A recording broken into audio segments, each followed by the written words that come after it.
Hi friends, industrial automation Malayalam YouTube ചാനലിന്റെ ഇന്നത്തെ വീഡിയോയിലൂടെ നമ്മൾ നോക്കുന്നത് മൾട്ടി സ്പാൻഡ് CT56G എന്ന് പറഞ്ഞ കൗണ്ടറാണ്. അതിന്റെ ഈ കൗണ്ടർ ജസ്റ്റ് എത്ര കൗണ്ടായി എന്ന് ഇൻഡിക്കേഷൻ ചെയ്യാൻ വേണ്ടി മാത്രം ഉപയോഗിക്കുന്ന ഒരു കൗണ്ടറാണിത്. ഇതിൽ റിലേ ഇല്ലാത്തതിനാൽ ഇതിന്റെ കൗണ്ടറിനനുസരിച്ച് ഇതിന്റെ കൗണ്ട് വാല്യൂവിനനുസരിച്ചിട്ട് വേറൊരു ഉപകരണം ഓൺ ആക്കാനോ ഓഫ് ആക്കാനോ ഒന്നും കഴിയില്ല. ജസ്റ്റ് എത്ര കൗണ്ടായി എന്നുള്ളത് ഇൻഡിക്കേഷൻ ചെയ്യാൻ വേണ്ടി മാത്രമാണ് ഇത് ഉപയോഗിക്കുന്നത്. ഇതിലൊരു റീസെറ്റ് ബട്ടൺ ഉണ്ട്. ആ റീസെറ്റ് ബട്ടൺ പ്രസ് ചെയ്തിട്ട് നമുക്ക് ഇതിന്റെ കൗണ്ട് സീറോ ആക്കാവുന്നതാണ്. നമുക്ക് എപ്പോഴാണോ അത് സീറോ ആക്കേണ്ടത് ആ സമയത്ത് റീസെറ്റ് ബട്ടൺ പ്രസ് ചെയ്തുകൊണ്ട് അതിന്റെ കൗണ്ട് സീറോ ആക്കാവുന്നതാണ്.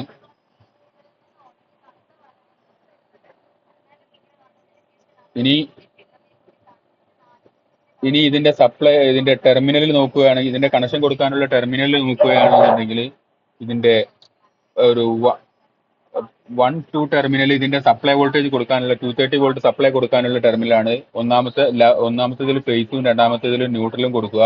അതേപോലെ ഇതിന്റെ സെൻസർ കൊടുക്കാനുള്ള ടെർമിനലാണ് ബാക്കി 4 ടെർമിനൽ. അതിൽ സെൻസറിലേക്ക് വേണ്ട +24 വോൾട്ട് കൊടുക്കാനുള്ള ടെർമിനലാണ് മൂന്നാമത്തെ ടെർമിനൽ.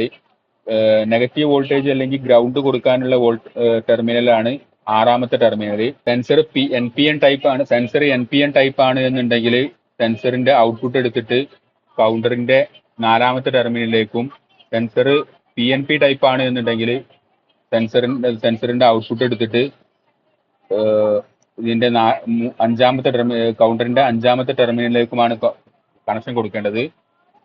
ഇനി നമുക്ക് ഇതിലേക്ക് ഇലക്ട്രിക്കൽ സപ്ലൈയും സെൻസറും കണക്ട് ചെയ്തിട്ട് ഇത് നമുക്ക് പ്രവർത്തിപ്പിച്ച് നോക്കാം.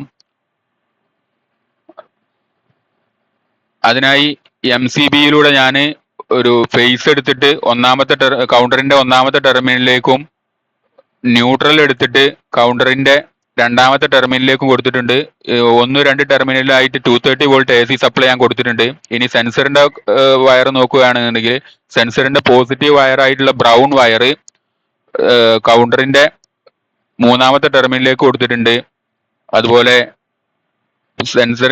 സെൻസറിന്റെ നെഗറ്റീവ് വയർ ആയിട്ടുള്ള ബ്ലൂ വയർ കൗണ്ടറിന്റെ ഗ്രൗണ്ട് ടെർമിനലായിട്ടുള്ള 6ാമത്തെ ടെർമിനലിലേക്ക് കൊടുത്തിട്ടുണ്ട്.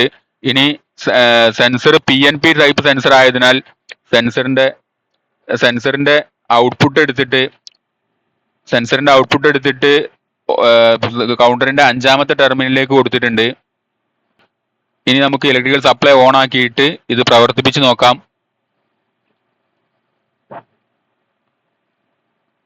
ഓക്കെ, ഞാനിപ്പോൾ സപ്ലൈ ഓൺ ആക്കുകയാണ്. ഇപ്പോൾ സപ്ലൈ ഓൺ ആക്കുമ്പോൾ ഇതിൽ ഇപ്പോൾ കറന്റ്ലി ഉള്ള കൗണ്ട് 0 എന്ന് കാണിക്കുന്നുണ്ട്. ഇനി ഓരോ തവണ ഈ സെൻസറിൽ മെറ്റൽ ഡിറ്റക്ട് ചെയ്യുമ്പോഴും ഇതിന്റെ കൗണ്ട് 1 വെച്ച് ഇൻക്രിമെന്റ് ആകുന്നതായിട്ട്, 1 വെച്ച് കൂടുന്നതായിട്ട് നമുക്ക് കാണാവുന്നതാണ്. ഇനി ഈ കൗണ്ടർ ഒരു പ്രാക്ടിക്കൽ ആപ്ലിക്കേഷനിൽ എങ്ങനെയാണ് യൂസ് ചെയ്യുന്നത് എന്ന് വെച്ച് കഴിഞ്ഞാൽ, ഈ പ്രാക്ടിക്കൽ ആപ്ലിക്കേഷനിൽ നമ്മളിപ്പോൾ ഒരു ഉദാഹരണത്തിന് നമ്മളൊരു ഷീറ്റ് കട്ട് ചെയ്യുന്ന ഒരു ആപ്ലിക്കേഷനാണ് നമ്മളുടെ ആപ്ലിക്കേഷൻ എന്നുണ്ടെങ്കിൽ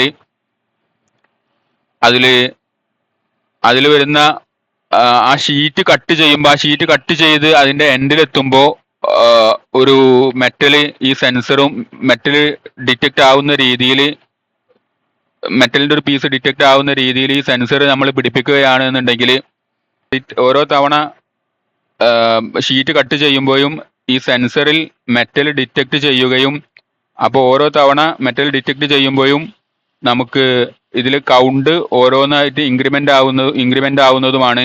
അങ്ങനെ നമുക്ക് ഇതിന്റെ എത്ര ഷീറ്റ് കട്ട് ചെയ്തു എന്നതിന്റെ കൗണ്ട് നമുക്ക് എടുക്കാവുന്നതാണ്. അങ്ങനെയാണ് ഇതിന്റെ ഈ സെൻസറും പിന്നെ ഈ കൗണ്ടറും ഉപയോഗിച്ച് പ്രാക്ടിക്കൽ ആപ്ലിക്കേഷനിൽ നമ്മൾ ഉപയോഗിക്കുന്നത്. അപ്പോൾ ഇന്നത്തെ വീഡിയോ എല്ലാവർക്കും ഇഷ്ടപ്പെട്ടു എന്ന് കരുതുന്നു. ഇഷ്ടപ്പെട്ടാൽ ലൈക്ക് ചെയ്യുക. അതുപോലെ നിങ്ങളുടെ ഫ്രണ്ട്സിലേക്കും ഈ വീഡിയോ എത്തിക്കുന്നതിനായിട്ട് ഷെയർ ചെയ്യുക. പിന്നെ ഇനി ഇതുപോലെയുള്ള ഇൻഡസ്ട്രിയൽ ഓട്ടോമേഷൻ വീഡിയോകൾ ഇനിയും ലഭിക്കുന്നതിനായിട്ട് ചാനൽ സബ്സ്ക്രൈബ് ചെയ്യുക. പിന്നെ എന്തെങ്കിലും ഇൻഡസ്ട്രിയൽ ഓട്ടോമേഷൻ വർക്കോ കാര്യങ്ങളോ ഉണ്ടെങ്കിൽ വാട്സപ്പ് നമ്പറിലൂടെ അറിയിക്കാവുന്നതാണ്. അപ്പോൾ ഇനി മറ്റൊരു ഇൻഡസ്ട്രിയൽ ഓട്ടോമേഷൻ വീഡിയോയുമായി കാണുന്നതുവരെ ബൈ.